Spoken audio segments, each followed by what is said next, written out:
ନମସ୍କାର ଦର୍ଶକ ବନ୍ଧୁ। ଆଜିର ଏହି ଭିଡିଓ ମାଧ୍ୟମରେ ଆମର ଏହି ଚ୍ୟାନେଲକୁ ପୁଣି ଥରେ ସ୍ୱାଗତ ଜଣାଉଛି। 33 କୋଟି ଦେବାଦେବୀଙ୍କ ମଧ୍ୟରୁ ଭଗବାନ ଗଣେଶ ହେଉଛନ୍ତି ଅଗ୍ରପୂଜ୍ୟ।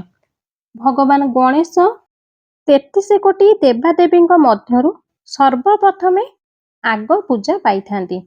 ଆପଣମାନେ ପ୍ରାୟତଃ ଭଗବାନ ଗଣେଶଙ୍କୁ ଅତି ଶ୍ରଦ୍ଧାର ସହିତ ପୂଜା କରୁଥିବେ।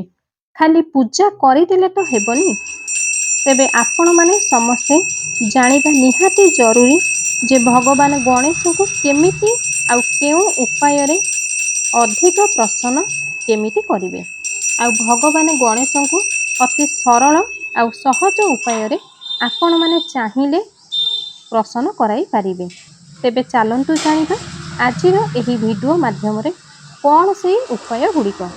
ଭିଡିଓଟିକୁ ଷ୍ଟାର୍ଟ କରିବା ପୂର୍ବରୁ ଆପଣମାନଙ୍କୁ ମୋର ଏତିକି ଅନୁରୋଧ, ଭିଡିଓଟି ଯଦି ଆପଣମାନଙ୍କୁ ପସନ୍ଦ ଆସିବ ତେବେ ଭିଡିଓଟିକୁ ଗୋଟିଏ ଲାଇକ୍ କରିବା ସହିତ ଭିଡିଓଟିକୁ ଅଧିକରୁ ଅଧିକ ସେୟାର କରିବେ। ଆମ ଚ୍ୟାନେଲକୁ ଏପର୍ଯ୍ୟନ୍ତ ଯଦି ସବସ୍କ୍ରାଇବ୍ କରିନାହାନ୍ତି ତେବେ ଆମ ଚ୍ୟାନେଲଟିକୁ ସବସ୍କ୍ରାଇବ୍ କରି ପାଖରେ ଥିବା ବେଲ୍ ଆଇକନଟିକୁ ଦବାଇ ଦେବେ, ଯାହାଫଳରେ ଆମର ପ୍ରତ୍ୟେକ ନୂଆ ନୂଆ ଭିଡିଓ ଆପଣମାନଙ୍କ ପାଖକୁ ସର୍ବପ୍ରଥମେ ପହଞ୍ଚିବ।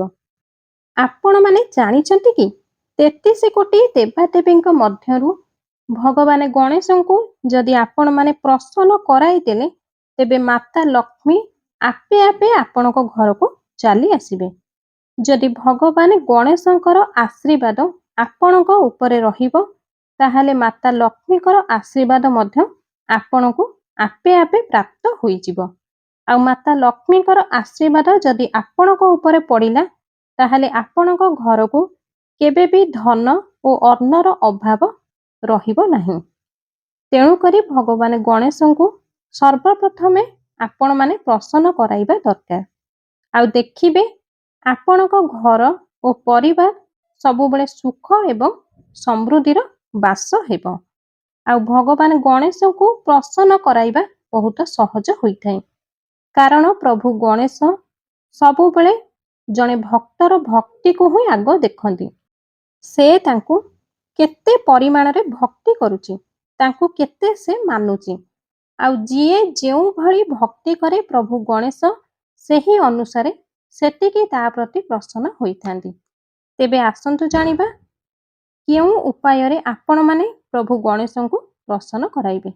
ଆପଣମାନେ ଯଦି ଭଗବାନ ଗଣେଶଙ୍କୁ ପ୍ରସନ୍ନ କରିବା ପାଇଁ ଚାହୁଁଛନ୍ତି ତେବେ ଆପଣମାନଙ୍କ ଘର ପାଖରେ ଥିବା ଗଣେଶ ମନ୍ଦିରରେ ବୁଧବାର ଦିନ ପ୍ରଭୁ ଗଣେଶଙ୍କୁ ବିଶେଷ ଭାବରେ ପୂଜାର୍ଚ୍ଚନା କରନ୍ତୁ।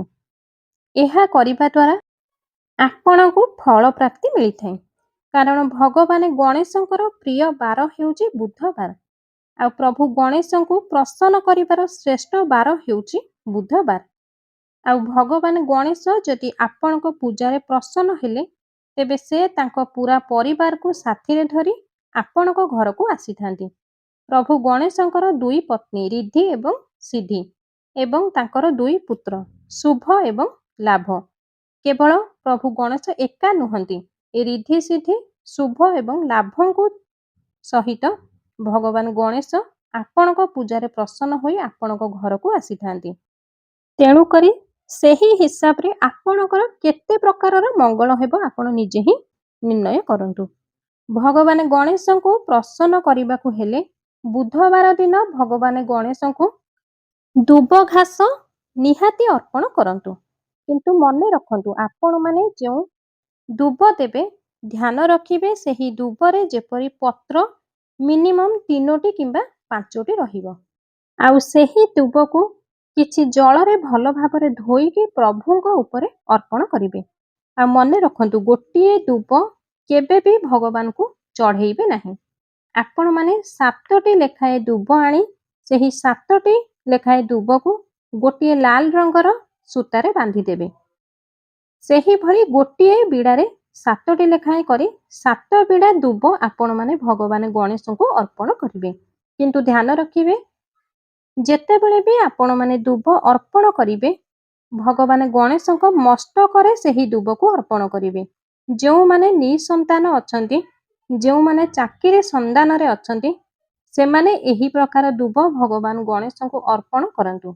ଦେଖିବେ ଆପଣଙ୍କର ନିଶ୍ଚିନ୍ତ ମନସ୍କାମନା ପୂର୍ଣ୍ଣ ହେବ।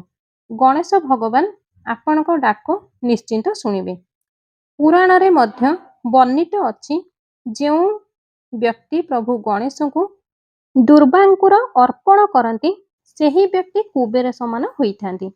ଭଗବାନ ଗଣେଶଙ୍କୁ ଲଡୁ ବା ମୋଦକ ଅର୍ପଣ କରନ୍ତୁ। ଗଣେଶ ଭଗବାନ ସବୁ ଖାଦ୍ୟ ଭିତରୁ ଲଡୁ ଓ ମୋଦକ ପ୍ରିୟ ଅଟନ୍ତି। ତେଣୁକରି ଆପଣମାନେ ଆପଣଙ୍କ ମନସ୍କାମନା ପୂର୍ଣ୍ଣ କରିବା ପାଇଁ ପ୍ରଭୁ ଗଣେଶଙ୍କୁ ଲଡୁ ଅର୍ପଣ କରନ୍ତୁ। ନିଃସନ୍ତାନ ବ୍ୟକ୍ତି, ବିଦ୍ୟାହୀନ ବ୍ୟକ୍ତି, ଚାକିରି ସନ୍ଧାନରେ ହେଉ କିମ୍ବା ଧନ ଜନିତ ସମସ୍ୟା ହେଉ, ଯାହା ବି ଆପଣଙ୍କର ମନସ୍କାମନା ଅଛି, ଭଗବାନ ଗଣେଶଙ୍କୁ ଆପଣଙ୍କ ମନସ୍କାମନା ପୂର୍ଣ୍ଣ କରିବା ପାଇଁ ଲଡୁ ବା ମୋଦକ ଆପଣମାନେ ଅର୍ପଣ କରନ୍ତୁ। ଭଗବାନ ଆପଣଙ୍କର ସବୁ ମନସ୍କାମନା ପୂର୍ଣ୍ଣ କରିଥାନ୍ତି। କିନ୍ତୁ ଆପଣ ଲଡୁ ଅର୍ପଣ କରିବା ସମୟରେ ଆପଣଙ୍କର ଯାହା ବି ମନସ୍କାମନା ଅଛି ଭଗବାନଙ୍କୁ ଜଣାଇକି ଲଡୁ ଅର୍ପଣ କରନ୍ତୁ। ଆଉ ମନେ ରଖନ୍ତୁ, ସେହି ଲଡୁ ସବୁବେଳେ ଆପଣ ଅଯୁଗ୍ମ ସଂଖ୍ୟାରେ ଅର୍ପିତ କରିବେ। ଯେମିତିକି 3ଟି ହେଉ କିମ୍ବା 5ଟି ହେଉ କିମ୍ବା 7ଟି ହେଉ, ଏହି ପ୍ରକାରେ ଆପଣମାନେ ଲଡୁ ଅର୍ପଣ କରିବେ। ଆଉ ସେହି ଲଡୁକୁ ପୂଜା ସାରିବା ପରେ ଆପଣମାନେ ଛୋଟ ଛୋଟ ବାଳକ ମଧ୍ୟରେ ବଣ୍ଟନ କରିଦେବେ। ଭଗବାନ ଗଣେଶଙ୍କୁ ଯଦି ଆପଣଙ୍କର କୌଣସି ମନସ୍କାମନା ପାଇଁ ପୂଜା କରୁଛନ୍ତି, ତେବେ ଲାଲ ସିନ୍ଦୁର ଭଗବାନ ଗଣେଶଙ୍କୁ ଅର୍ପଣ କରନ୍ତୁ। ଧ୍ୟାନ ଦେବେ, ଆପଣ ଅର୍ପଣ କରିଥିବା ଲାଲ ସିନ୍ଦୁରରୁ ଟିକେ ଆଣି ଆପଣ ମଧ୍ୟ ଆପଣଙ୍କ ମସ୍ତକରେ ଲଗାନ୍ତୁ। ଆପଣ ଯେଉଁ ସିନ୍ଦୁର ଭଗବାନଙ୍କୁ ଅର୍ପଣ କଲେ ସେହି ସିନ୍ଦୁର ଭଗବାନଙ୍କ ଦେହରେ ଲାଗିଥିବ, ସେହି ସିନ୍ଦୁରକୁ ଆପଣ ନିଜେ ଆଣି ଆପଣଙ୍କ ମସ୍ତକରେ ଲଗାନ୍ତୁ। ଆଉ ସେହି ସିନ୍ଦୁରକୁ ଆପଣ ଆପଣଙ୍କ ପାଖରେ ଘରକୁ ଟିକେ ନେଇ ଆସନ୍ତୁ। ମନେ ରଖନ୍ତୁ, ଆପଣମାନେ ବାହାରକୁ ଯିବା ସମୟରେ ଆପଣମାନେ ସେହି ସିନ୍ଦୁରକୁ ଆପଣଙ୍କ ମସ୍ତକରେ ଲଗାଇକି ଆପଣ କାର୍ଯ୍ୟରେ ବାହାରି ଯିବେ। ଦେଖିବେ ଆପଣଙ୍କର ବହୁତ ଶୁଭ ହେବ। ଆଉ ଆପଣମାନେ ଯେଉଁ କାର୍ଯ୍ୟରେ ଯାଇଥିବେ ସେହି କାର୍ଯ୍ୟ ଆପଣଙ୍କର ନିହାତି ହେଇଯିବ। ଅରୁଆ ଚାଉଳ ବା ଅକ୍ଷତ, ଯେତେବେଳେ ଆପଣ କୌଣସି ବିଶେଷ ମନସ୍କାମନା ନେଇ ଭଗବାନ ଗଣେଶଙ୍କୁ ଅକ୍ଷତ ଅର୍ପଣ କରିବେ, ତାହେଲେ ଭଗବାନ ଗଣେଶ ଆପଣଙ୍କର ସମସ୍ତ ମନସ୍କାମନା ପୂର୍ଣ୍ଣ କରିବେ। କିନ୍ତୁ ଧ୍ୟାନ ରଖିବେ, ସେହି ଅକ୍ଷତ ବା ଚାଉଳରେ କୌଣସି ଭଙ୍ଗ ଚାଉଳ ନଥିବ। ସେ ଚାଉଳ ପୁରା ଗୋଟା ଗୋଟା ହୋଇଥିବ। ମନେ ରଖିବେ, ଭଙ୍ଗା ଚାଉଳକୁ କେବଳ ଭଗବାନ ଗଣେଶଙ୍କୁ ଅର୍ପଣ କରିବେ ନାହିଁ। କାରଣ ଭଗବାନ ଗଣେଶ ଆପଣଙ୍କୁ ଯାହା ଦେବେ ପୂର୍ଣ୍ଣ ଭାବରେ ହିଁ ଦେବେ। ତ ଆପଣମାନେ କେମିତି ଭଗବାନ ଗଣେଶଙ୍କୁ ଖଣ୍ଡିତ ଚାଉଳ ଅର୍ପଣ କରିବେ? ତେଣୁକରି ଆପଣମାନେ ଭଗବାନ ଗଣେଶଙ୍କୁ ଗୋଟା ଚାଉଳ ଅର୍ପଣ କରନ୍ତୁ।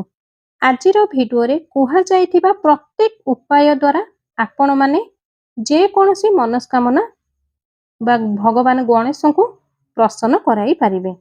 ଭିଡ଼ିଓଟିକୁ ଅଧିକରୁ ଅଧିକ ସେୟାର କରନ୍ତୁ, ଯାହା ଫଳରେ ଅନ୍ୟମାନେ ମଧ୍ୟ ଏହି ଉପାୟ ଗୁଡ଼ିକୁ ଜାଣିପାରିବେ। ଆଜି ପାଇଁ ରହୁଛି, ପୁଣି ଦେଖାହେବ ଆଗାମୀ ଏକ ସୁନ୍ଦର ଭିଡ଼ିଓ ମାଧ୍ୟମରେ।